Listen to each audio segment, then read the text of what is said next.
बिस्मिल्लाहिर्रहमानिर्रहीम। अस्सलामु अलैकुम। सऊदी अरब में मौजूद वो तमाम गैर मुल्की अफराद जब वो छुट्टी गुजारने जाते हैं तो इनके कफ़ील और कंपनी इनका खरूज आऊदा एक उन्हें वीज़ा जारी करते हैं। इसका मतलब है कि मखसूस टाइम में वो सऊदी अरब में वापस आ सकें, मगर कुछ हालात और वाक़यात मुल्कों में जाकर कुछ ऐसे बनते हैं कि कुछ लोग आ नहीं सकते, या कोई और इंटरनेशनल लेवल पर ऐसे मसले मसाइल जैसे वबाई मर्ज कोरोना या दीगर कोई इशूज़ बन जाते हैं जिसकी वजह से इंटरनेशनल फ़्लाइट बंद हो जाएं और वो गैर मुल्की सऊदी अरब में नहीं आ सके।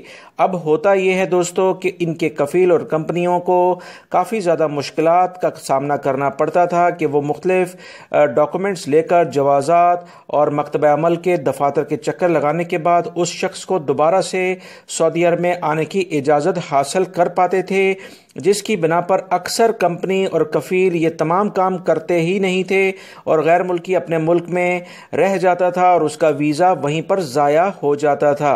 मगर इस तमाम सूरत हाल को देखते हुए अब सऊदी हुकूमत ने गैर मुल्की अफराद की मुश्किलात को कम किया है, कफ़ील और कंपनी की मुश्किलात को भी कम कर दिया है और उन कफ़ीलों और कंपनियों को ऑनलाइन अबशर अकाउंट के ज़रिए ये हक दे दिया है कि वो अब अपने वर्कर्स का आज़ादाना तरीके से बगैर जवाज़ात और मकतब अमल के दफातर में डॉक्यूमेंट्स जमा कराकर चक्कर काट कर आसानी से उन्हें वापस बुला सकते हैं। एक डॉक्यूमेंट्स वो जारी करेंगे और वो डॉक्यूमेंट्स आप अपने मुल्क के सऊदी अरब के सफारत खाने में जमा कराएं तो आपका नया वीज़ा लग जाएगा। लिहाजा इस सिलसिले में अब आपको परेशान होने की ज़रूरत नहीं।